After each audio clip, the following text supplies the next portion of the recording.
Welcome to the For Waukegan podcast, where our love for God compels us to be for Waukegan. This podcast shares real stories of faith, resilience, and community transformation to inspire unity, deeper relationships, and love for our city in the name of Jesus. We'll explore how God is moving in Waukegan and how we can be a part of His greater story. Join us as we journey together, sharing stories of hope and action in our community.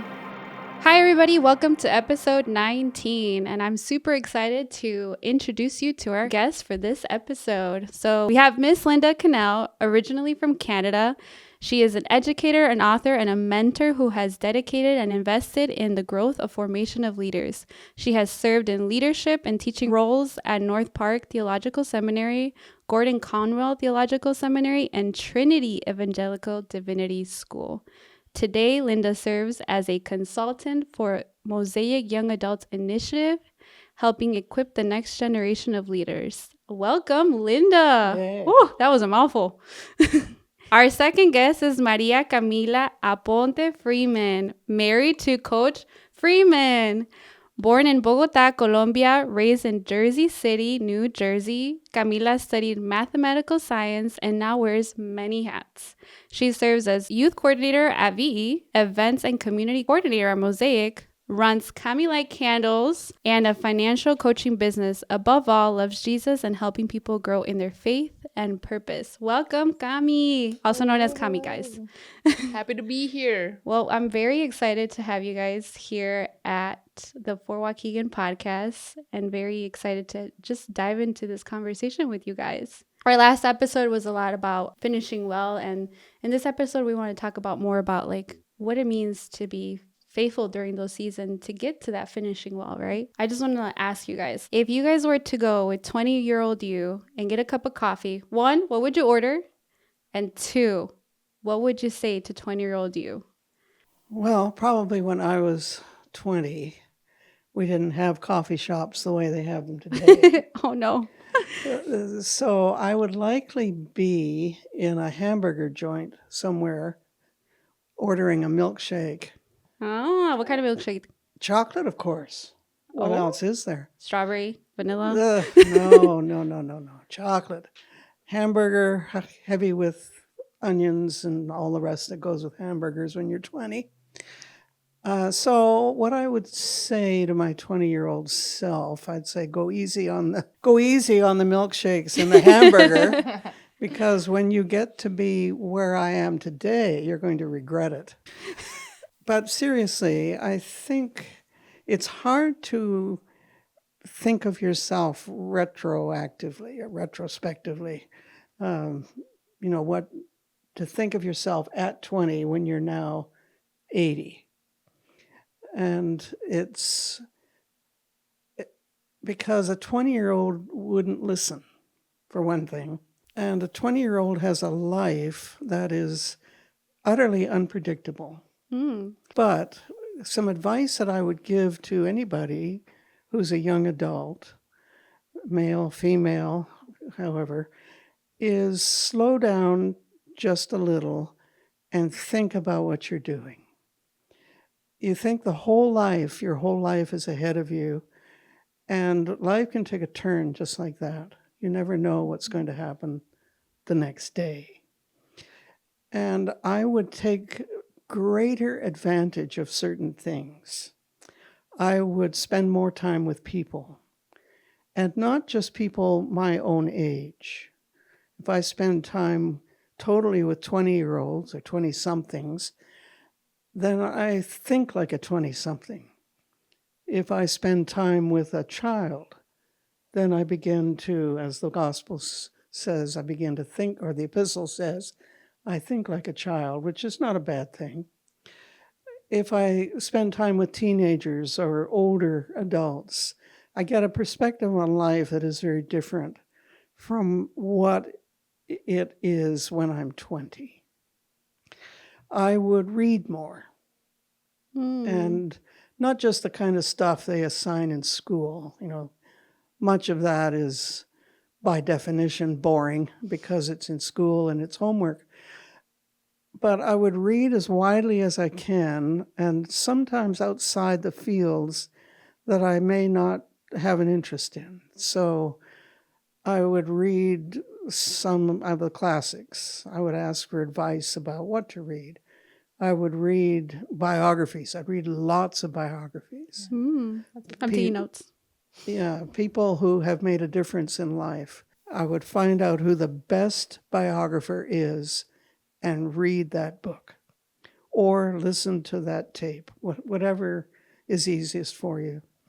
I would watch far less television, and I would probably spend more time exploring the sorts of careers that might be of interest to a 20-something. But let me stop there. There's a long list. Yeah, I mean, there's a lot. We're taking notes. I'm no longer 20, but say that again. Yeah, but you have to remember, there's 60 years here that I'm reflecting on. So, Yeah. what about you? I probably wouldn't get coffee either because Otra. I'm Colombian, so I was taught coffee you drink it at home. Okay. But I would do like bubble tea. My 20-year-old self used to love bubble tea and wings by the water. I used to live in Jersey City, so it was like the skyline of like New York City. So it was like right there. So that would be my spot with bubble tea and wings. So I would do that. And what I would tell her would be to continue to do it scared, to throw herself. Because I grew up shelter, fear was always the blockage. So once I started to just continue to do things afraid, I saw what was on the other side of fear. So I would just continue to just tell her, like, you're 20, continue to do it afraid, continue to do it afraid. So I would say that. That's really good. Like being able to take a risk is really important as long as you're not stupid. Right. The good fears, the good scary things. Fear has a purpose. But to overcome your fear in a good way, take a risk, step out and do something that you're not comfortable with. Yeah, that's a good insight. Yeah, moving outside of your parents' house, that's super scary after college. So it's like, just do it and do it scared. Moving to a different state, do it scared. Like take that fear with you. Like it's not gonna go away. Just put in the luggage and let's go. Just jump. That's pretty and not to be as afraid or as conscious of what other people think of you. When you're 20, especially today with the media. I did this research project on AI and young adults and the influence that AI has on how a young person, young adult views themselves. Because you can ask it a question as if it's a person and it'll talk back to you as if it understands you. And that's terrifying. Yeah, in an age of AI. Yeah. That's actually very true. I think about like what I would do at the time. Actually, I didn't even like coffee, which is crazy to even think about, right? But I would probably intentionally order black coffee so that, I have that mature conversation, little Ethiopian coffee, just black. And I would tell myself, I think the same concept of not worrying about what others will think about me. I think I lived a long time like people pleasing, and it like robbed me from the joy of knowing who Adi was and just delighting in that, So like you said, in an age, and I feel like now it's harder, right? Because like you said, there's so many things other than just like people, but people have so much access to who you are now that it's a lot harder to just be authentically yourself, So yeah, I think that's the reality of where we are today, right? And in that, like when we talk about like, obviously our journeys have all been super different, right? Both of you serve in some type of way in ministry or have this like journey that's brought you to where you are today. And like, what have been some of those like ups and downs and just challenges like that when we talk about like remaining faithful through the journey? Like, what has that been like for you guys? Oh, she said, your turn. Well, my time in ministry has been short-lived. Um, it's a toddler, so somewhere around 3 years. But definitely, I'll say what it has taught me is how to suffer well and how to be resilient. How before God wants to work through you, He wants to work in you. So definitely, just embracing that, and knowing that it gets messy, it gets dirty, it gets like you gotta get down on your knees. And how I like to tell the kids is like you gotta pull the weeds. So definitely like that journey is very interesting. Yeah, what have been some of those weeds that you've had to like, the garden analogy, that you had to probably pull out? Ooh, nosy. Right, Yeah. right. We're gonna get deep. I would definitely say misconceptions of the faith that I had because I didn't grow up Christian. I would say learning what ministry was, learning that there's this whole world where people do things out of the kindness of their hearts, not because of, there's a higher up saying you got to meet the quota or you have to do X, Y, and Z. Yeah. We're gonna talk about your weeds too. What are your weeds? You think I will answer? Many weeds. I grew up in a family that really didn't put a lot of pressure on us as daughters, two girls, to be something female-y. We could be whatever we felt we wanted to be or needed to be.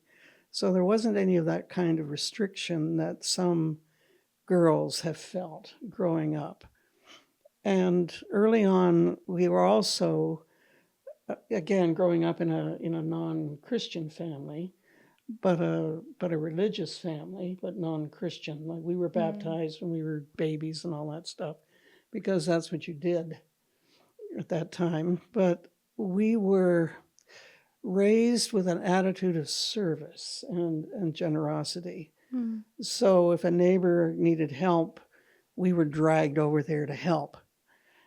If something had to be done somewhere, then we went along with Dad, basically, and Mom baked things, and we watched and we helped where we could. So that attitude of service was built into us at a very young age, and it stuck and it stayed, which I'm grateful for, because it's had some repercussions that we can get to later that are good things. But some of the difficulties of growing into yourself and figuring out what your role in life is going to be is you're inevitably disappointed because your image of yourself down the road there a long ways is probably not what you imagined it to be once you get there. Mm-hmm. So I started life, I'll make this brief, but I started out wanting to be a doctor and traveling to the mission field because I grew up next to a church that captured me in a Sunday school canvas. And oh no. And yes, and I became joined the youth group and became a Christian, much to the chagrin of my parents. Want to be a doctor, go to the mission field, save everybody. And when it came time to apply, the medical schools were closed to most women, so didn't get in. So went into business and did various things in business. And, that was okay. Then my youth group was trucking off to Toronto for a Bible college or training. And so I thought, I'm going to go too. So my dad was worked with the railway, and so I had a pass on the railway. So I climbed on board and landed in Toronto and spent 3 years at Bible college. And while there, I got interested in what was happening up north in northern Ontario in the mining towns. Okay. And so I traveled up north, and I'll end with this little story. I got taken into a church, hired by a church, I guess you could say, to work across the northern part of Ontario. And it meant doing vacation Bible schools and Bible studies and Sunday schools and camps all summer long, all across the north in these mining towns. And it was a fantastic experience. And when it was done, I went back to where I was living in Manitoba, Winnipeg, and got a phone call from the pastor pastor of the church where I was. And he said, I will pay your tuition if Wow. you go to seminary and get a degree. And I said, nah, I'm not interested in She's not like, nope, interested in not, yeah, not I'm me. good. yeah, not in this life. And I'm not interested in full-time church ministry. And anyway, the next week almost, a letter came in the mail from a seminary in the South, and they had, totally unknown to this guy in Ontario, they had already accepted me. They were He like, applied for you. And I He thought, applied okay, for you. lightning strikes here if I don't take this on. And so I did, and the rest of the story can develop later. But that's kind of what catapulted me into ministry. mm.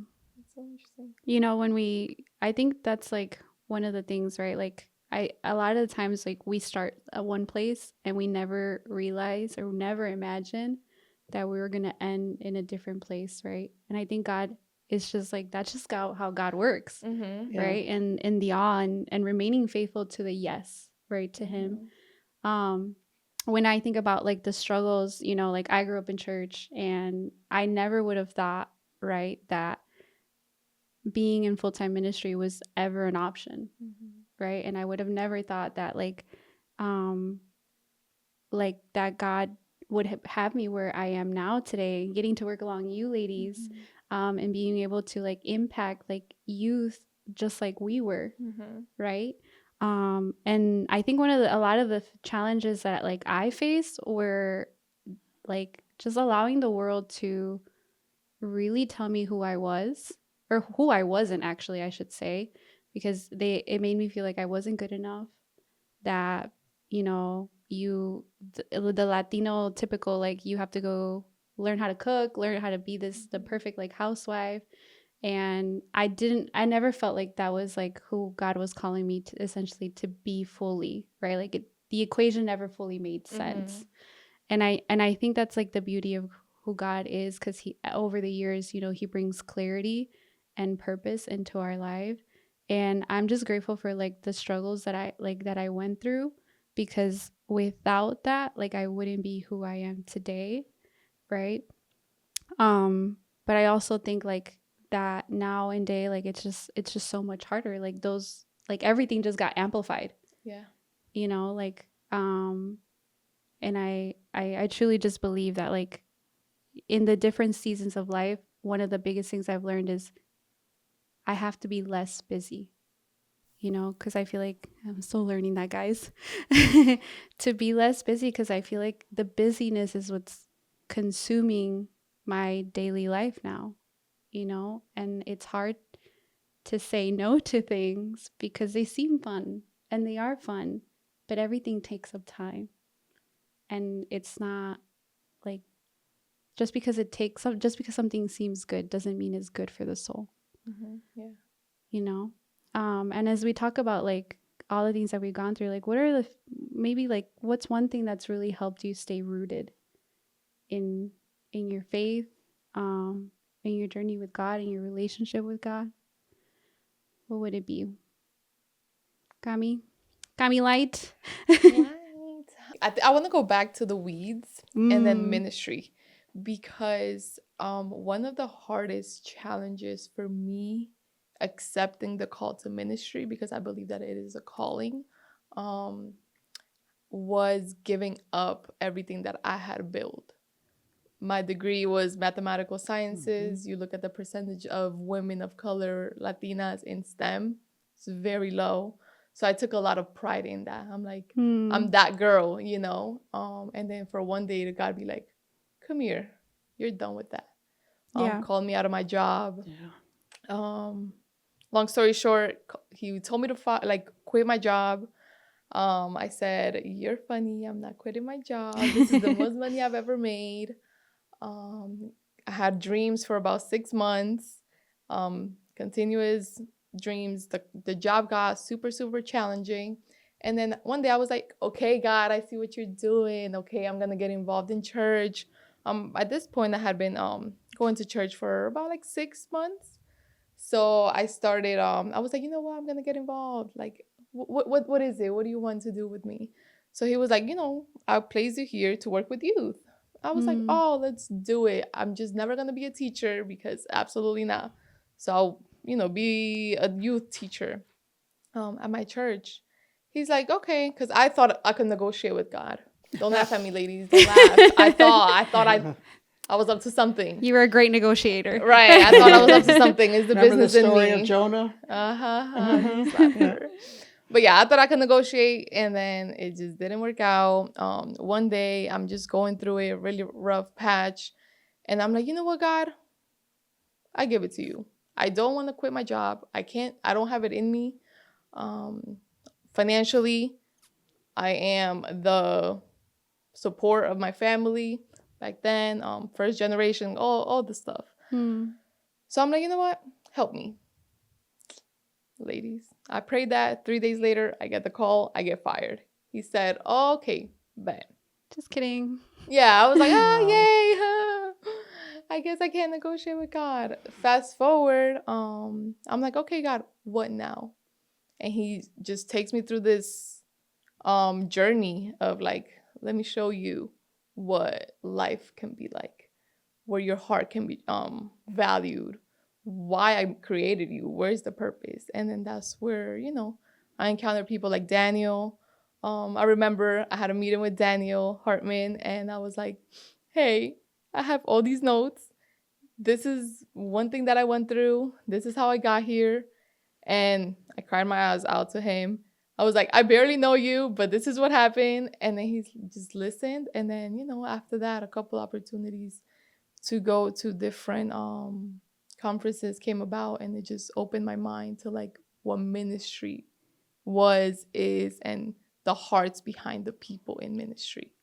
So that was just so beautiful, and I've gotten to meet so many beautiful people in this workspace. So coming out of corporate America, pulling out those weeds of security, and then just, coming in here to just a life of purpose has been very like edifying. Security is a big thing for women. That's facts. Yeah. Talk about it, Linda. Yeah, well, the guys may have something to say about this, but guys growing up have a lot of guys around them, and they're roughhousing and sports and doing whatever guys do. And girls growing up don't have quite the same kind of behaviors surrounding them. And often we'll have parents that are trying to keep you away from that kind of behavior. In my case, they didn't succeed. But in any case, to learn to be insecure is a great thing. To even in your case, to ask for it. I mean, you didn't say it in so many words, make me insecure, but you effectively asked God to put you on an insecure footing so that he could do something with you. And I think that's a great lesson for anyone to learn, but particularly women, particularly youngish women. That's actually, because when we think about, at least when I think about my journey, like I think a lot of the places where God has really like, where I feel like he's been the closest with me has been those moments where I feel the most insecure.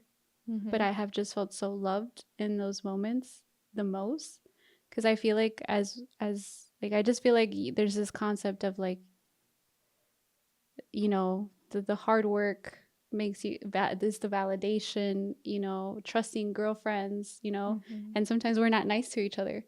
We're the first ones to bring each other down, so I think Yeah, like, that's true. yeah, and I feel like, a lot of the times, like, we're looking for that security, and it's a constant chasing that security, and God is like, I'm your security, I'm your safe space, you just have to trust me. So if we go back to 20-year-olds, God. we'd be like, trust God. Yeah. Yes, that is a passage Yeah. for a 1-year-old to trust, to learn to trust. Yeah, it's a big deal. Yeah, but I think like when I think about like those places of like where I've learned to trust God, I think for me has been surrounding myself with women who have so much more experience than I do, that have spoken into my life. Like, I had my first mentor was like when I was like 18. Her name is Janet. Shout out to Janet.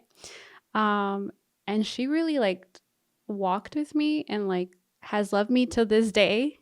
Like, even when I walked away from the church, like, she just like loved me so deeply that I would encourage any young girl out there to get a mentor, to find somebody that loves the Lord and that you admire, because it has just been like just someone holding my hand like along the journey. Like, I see Linda, and like I know Cami and I are constantly like picking her brain, because it's like it feels so nice to have like that sisterhood, and be able to truly like be able to like walk with one another, or any just guys too, like, mentorship. Like, I think it's a beautiful thing, and yeah, like I think that's something that's really, really helped me in life. Yeah, this one thing about mentoring. Most of my experiences where someone has built into me have been not so much women as men, and and inevitably, because most of my career has been spent in theological education. Okay. So I joined the faculty of a seminary. I can't remember how old I was. I was young, and retired when I was in my mid-70s. So I've been in theological education a long, long time. And because theological education, at least for most of my career, tended to be populated by men, then it was inevitable that most of the people I associated with were men. And there wasn't anything wrong with that, as long as you understand the boundaries. And for young women, that's especially a problem, because people look at a young woman with a male friend and they think something's going on. So I still am actually, very, very careful if I am a friend with a male or with a couple. And if I have any sense at all that the wife in particular is threatened, then I just cut it off immediately.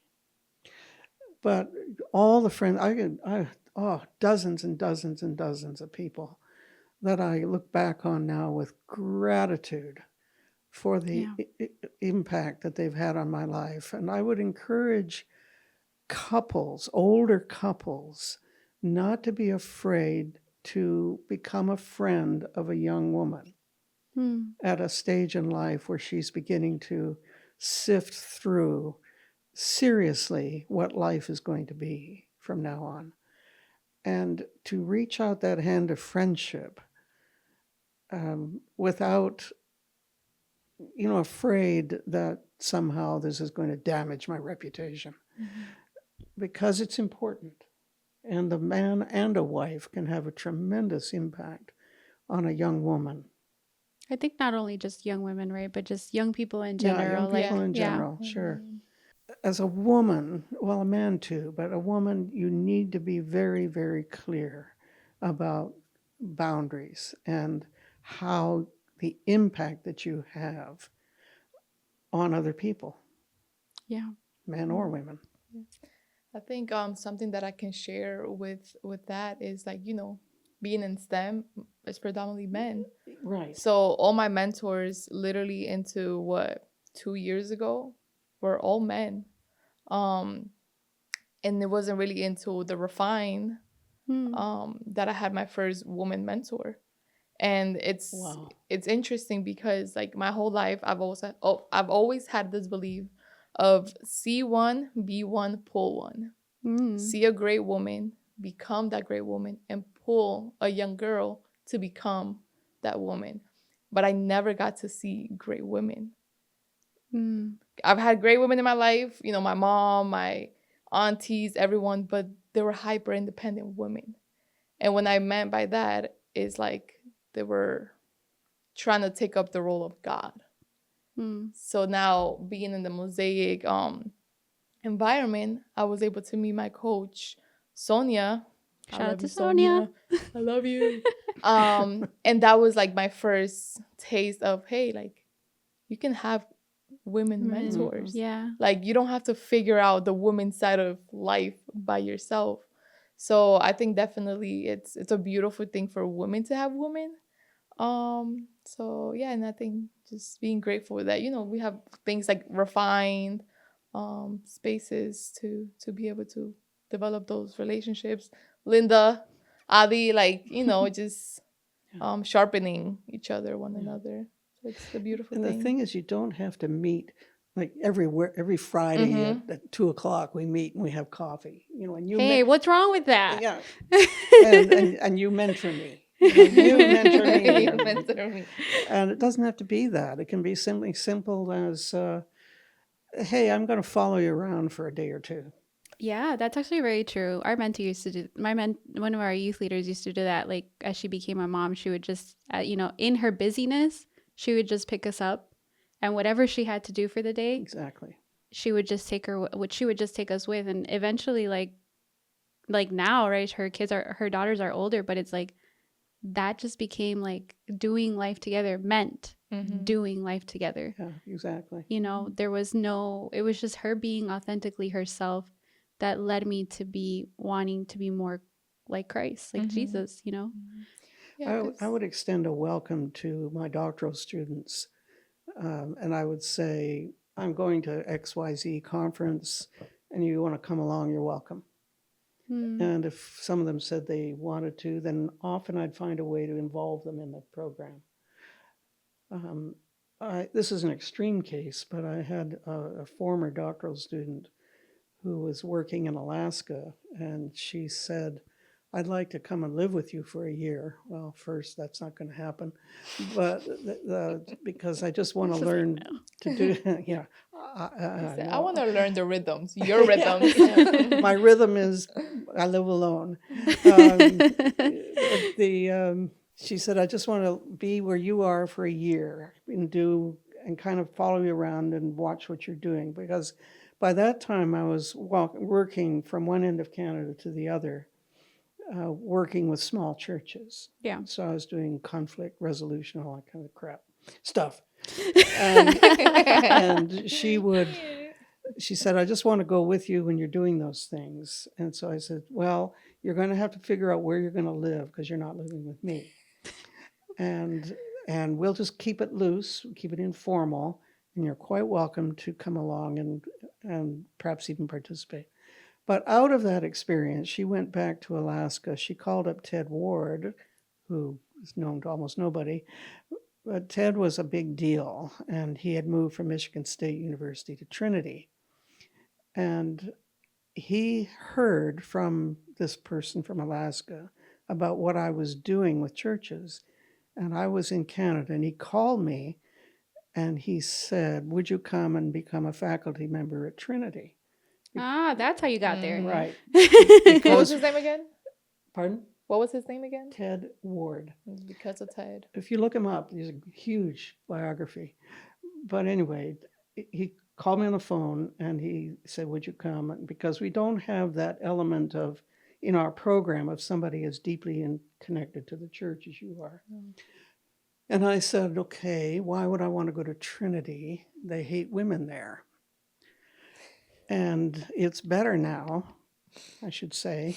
And they didn't hate women. They just didn't like to have them around. So We're changing the culture, though. yes, but I would have been a fool to pass up the chance to work with Ted Ward. So I said yes and came to Trinity, and the rest is history. And she's here now. Yes. Shout out to Ted, wherever you are. I think just in general, human beings were really relational, right? And we were created to be that way, right? And I think when we talk about like spiritual practices and things that have kept us rooted through our faith, I think we've all of us just mentioned like how mentorship really has been something that has helped root us in our faith, and just being allowing others to speak into our life, right? People who we can look up to, who we can trust, and just allowing them to do life with us and us doing life with them. We've talked a lot about like, where we've been, right? And how life has just been informed us, right? But like, where are you today? What does remaining faithful look like today for you guys? Well, Miss Linda looked at me, so I'm going to share. For me, this season is managing a garden. Where? It is located on 1611 Lewis Avenue in North Chicago, about 2 blocks away from the high school. We're going to Google map this. Right down the street from Mosaic Hub. But yeah, that is my season of obedience.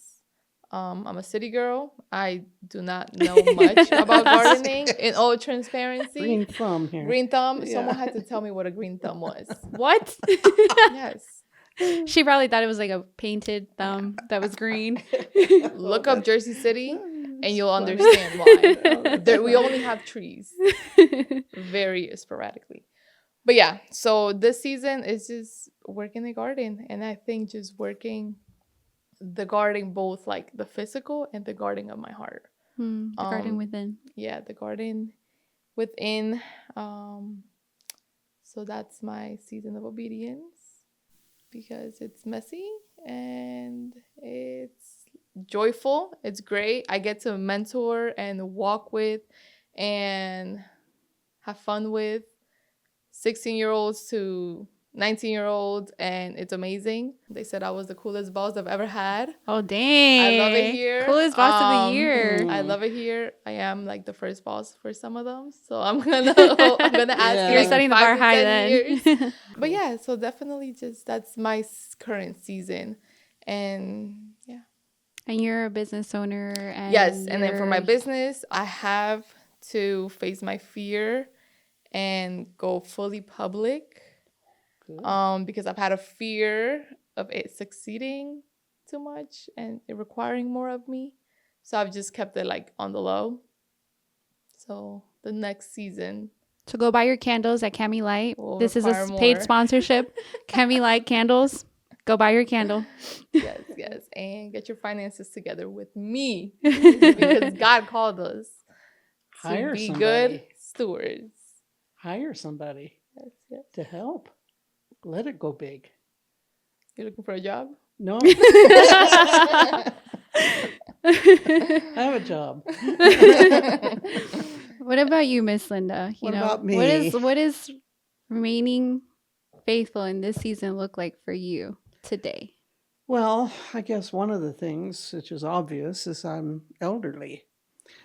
You're young. You're super young. Yeah, I know. I'm a young elder, but it's, I don't feel 80, but I am 80. And I remember writing a reflection when I turned 75, and I likened it to leaving a house. And every time you left a room, you turned out the light and closed the door, and gradually making your way out of the house. And so that's kind of what aging feels like. And the good thing about aging is you can run around and wear purple clothes and red hats and, who cares? And Be you. Yeah, yeah, Be yeah, you. right. Be great. But there's really a freedom that comes with aging, as long as you have your health, or at least a good degree of health. And a lot of older people who do not. So I feel for them. I have an extraordinary genetic heritage, and I have extraordinarily good health, at least to this minute. Praise God. And as long as that persists, I'm just going to live into it. But you have to come to terms with the fact that it's more of life that's left to live rather than life that's long stretching out ahead of you. And so I think, I was thinking this morning, in fact, what is it going to be? 5 years? 10 years? 20?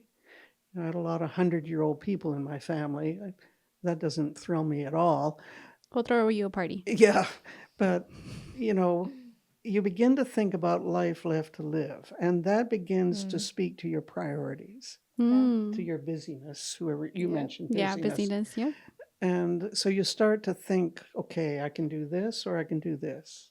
And one of the problems of, as we all are here, of being active, energetic, creative, intelligent, driven, and to some respect, women, Yes, say it. is you have a lot of things that you can do.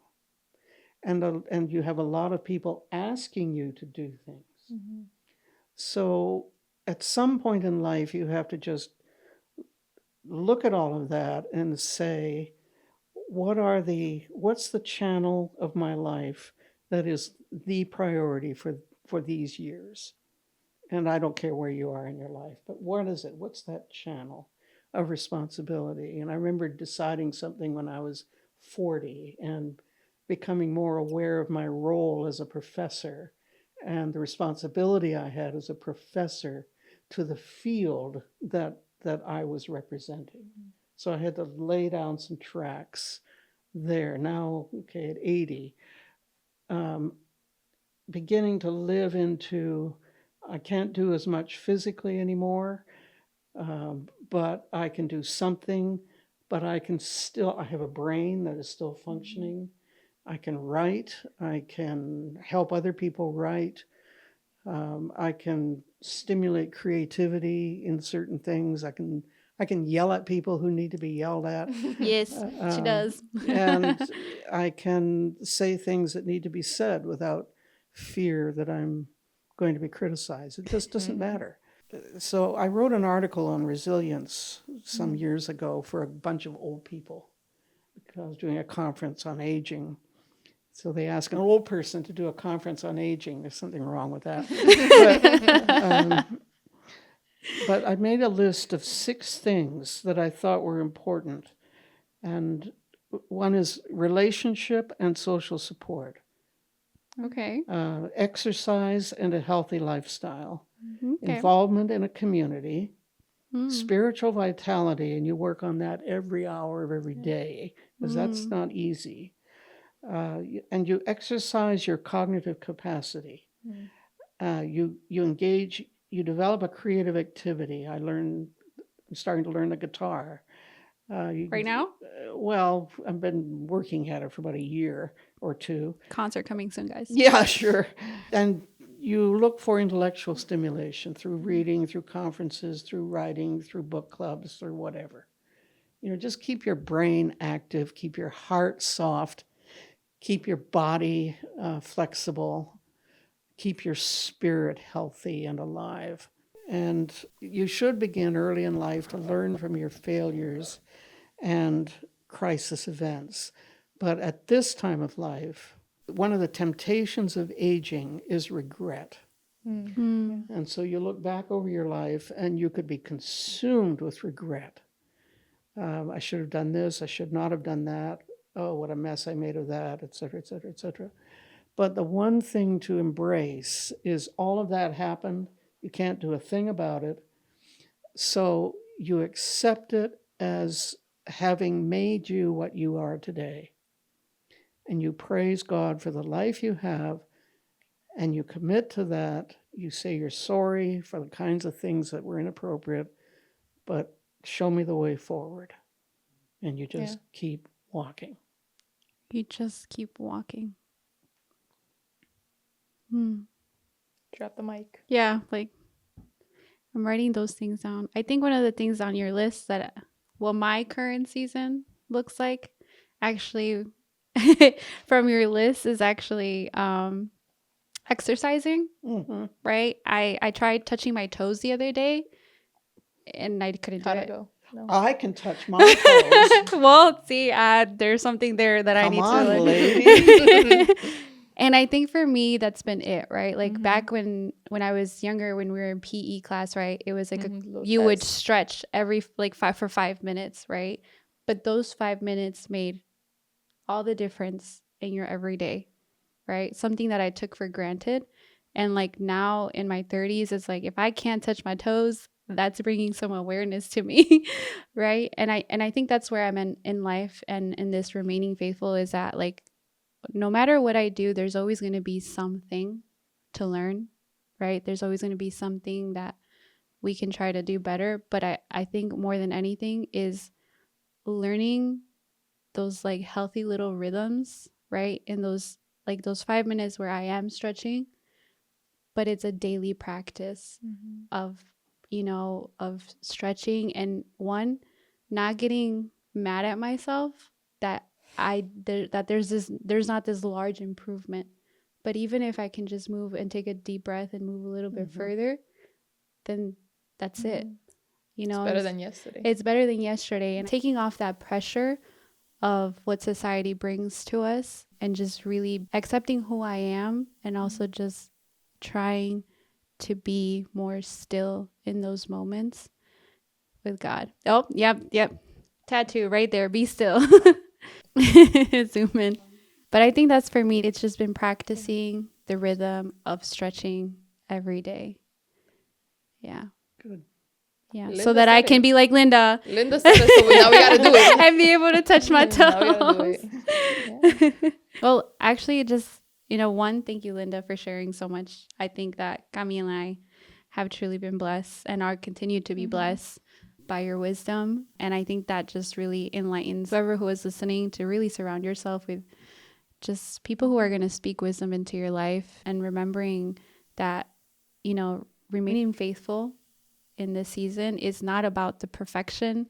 It's not about the I have it all together, but truly just being able to do that in community with those around you and, exercising and and just remembering that it's about creating healthy rhythms in your life and not being overstressed about what you're not, but more about focusing on who God has created you to be and that you are enough.